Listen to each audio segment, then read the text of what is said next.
جماعت اسلامی ہند شعبہ خواتین و GIO کے زیر اہتمام جلسہ سیرت نبی صلی اللہ علیہ وسلم اور اصلاح معاشرہ ملن فنکشن ہال میں کامیاب انعقاد عمل میں آیا، جس میں مہمان خصوصی محترمہ عالمہ نفیس سلطانہ صاحبہ نظام آباد نے مخاطب کرتے ہوئے کہا کہ آج کے موجودہ ماحول میں سیرت پر عمل کرتے ہوئے زندگی گزارے تاکہ ہماری نئی نسل بے راہ روی اختیار نہ کرے۔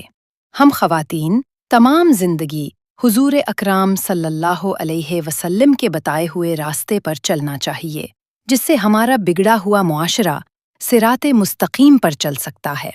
محترمہ 19 فاطمہ صاحبہ ضلعی ناظم نے اس موقع پر اپنے خطاب میں کہا کہ اپنے مقصد منصبی کو حاصل کرنے کے لیے اسوائے حسنہ پر عمل پیرا ہونا لازمی ہے۔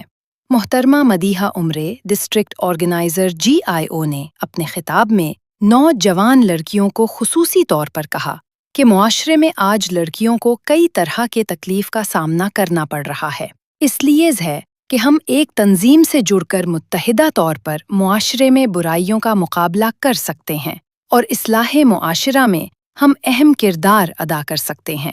اس موقع پر سیرت ایکسپو اور سیرت کوئز کے مقابلوں میں اچھا مظاہرہ کرنے والے طلباء و طالبات کو مہمانوں کے ہاتھوں ایوارڈ اور میڈل سے نوازا گیا۔